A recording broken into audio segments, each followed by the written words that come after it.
วัสดีครับสบายดีพี่น้องเนาะมื้อนี้กับฝนตกพี่น้องเอ้ยฟ้าตกมื้อนี้ฝนตกพี่น้องทักลายพี่น้องเอ้ยคุณนะงานมาบวนเละเลยพี่น้องมื้อนี้โอ้พี่น้องนะตู้ฝนมาครั้งแรกเลยพี่น้องเลยหลังจากที่แรงมาสักพักหนึ่งพี่น้องเลยเนาะบ้านนี้ละคนสิวานก้าพี่น้องเลยเนาะ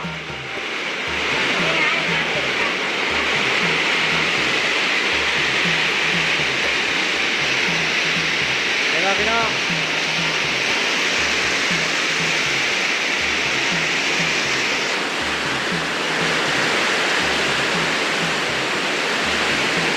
นี่ปา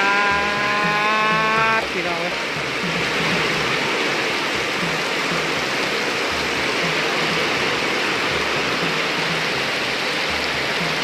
คนนี้จัดคนหยับพี่น้อง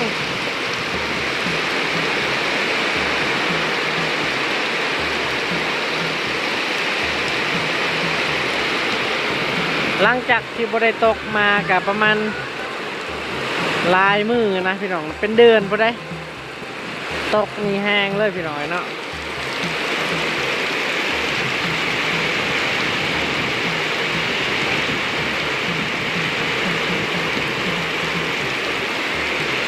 นี่เก่งไปเลยบ๊ายบาย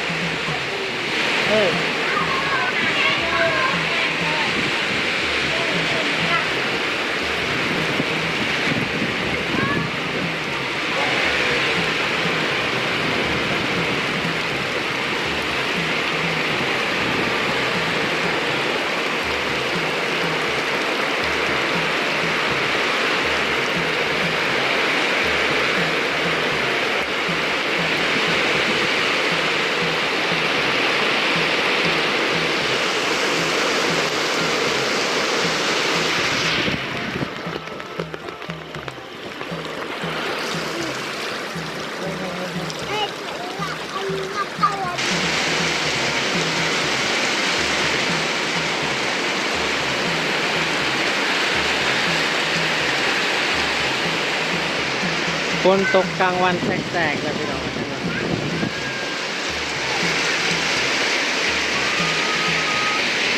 ด้นและฝนบริตกน่าก็มันตกเลยเนาะ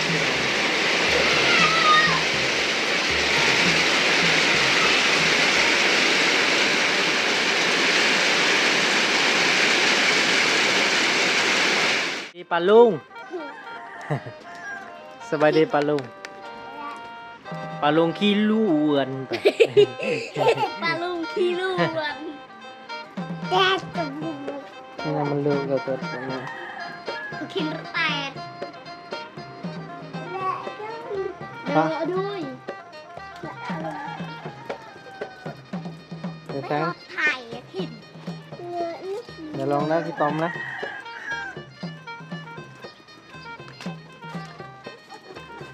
เดี๋ยวลอง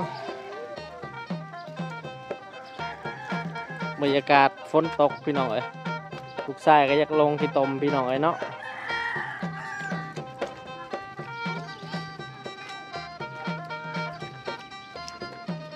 นี่กับบักตังแก้นี่ตังแก้บ๊ายบายสบายดีไหมสบายดีปะลุงไหมตังแก้มันไม่รู้จักอะไรมองนี่เอาฝนโดนๆเท่านึงฝนตกหน่อยเนาะหากระตกนี่ก็สัตว์สาวาสิงหรือว่ามนุษย์มนาก็ดีอกดีใจพี่น้องเนาะหลังจากที่ฝนบริตกมาเป็นเดือนนะนี่ลูกชายก็อยากลินขี้ตมอย่าลินเด้ออย่าลินขี้ตมเด้อโอ้ขึ้นไปไปเจ้าว่ามือสุดเด้อสุดพอกินก็มีหลอดได้พี่น้องเลย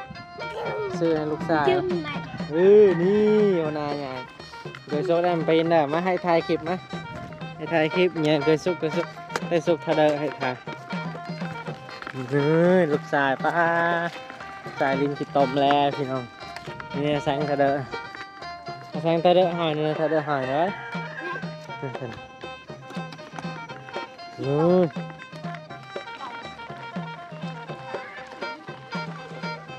สุกลงพุ่งเลยสุกลงเลย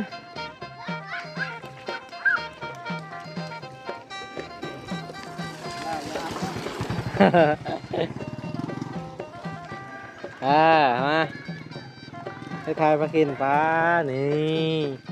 ปลาเองเคยทายปลากินยังสุกแต่เธอเด้อสุกเธอเด้อให้ทายปลากินลิ้นกินต้มพี่น้อง อันนี้รถเก่า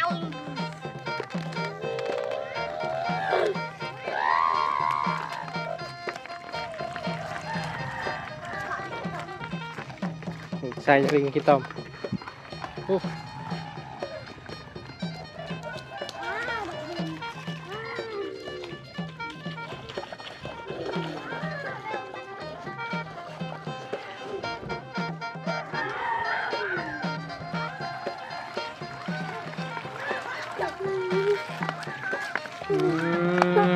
ก็นี่ลงทางนี้แหละ หยุดหรอ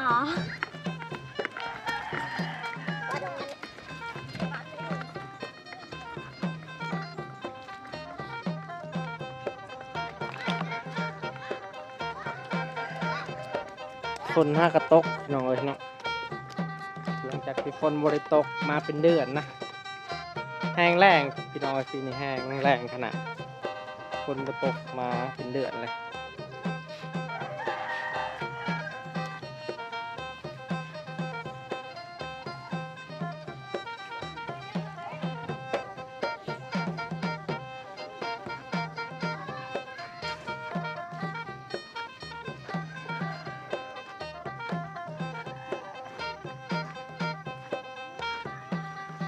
สู้จะไปเลยเห็นปะชี้ให้ตกได้จังได้พี่น้องบ้างนี่แดดออกเชิงครึ่งอะไรพี่น้องเนาะแดดมันออกเชิงครึ่งแล้วพี่น้องก็สิประมาณนี้เนาะพี่น้องวันนี้ก็มารีวิวหรือว่าอัปเดตบรรยากาศตามหมู่บ้านพี่น้องหลังจากที่แห้งแล้งมากับเป็นเดือนนะ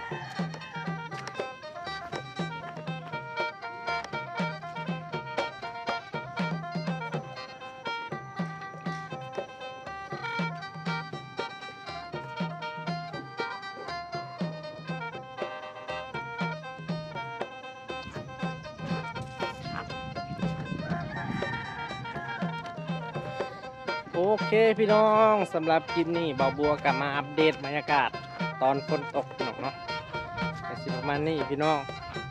เอาพี่น้องเนาะสำหรับคลิปนี้บ่าวบัวก็สิได้ปิดคลิปไว้เพียงสำนี้ก่อนพี่น้องเนาะก่อนอื่นก็อย่าลืมฝากกดไลค์กดติดตามให้หน่อยเด้อพี่น้องเพื่อเป็นกำลังใจให้บ่าวบัวคลิปต่อไปพี่น้องเอาสำหรับคลิปนี้บ่าวบัวก็ขอกล่าวคำว่าสบายดีพี่น้องบ๊ายบาย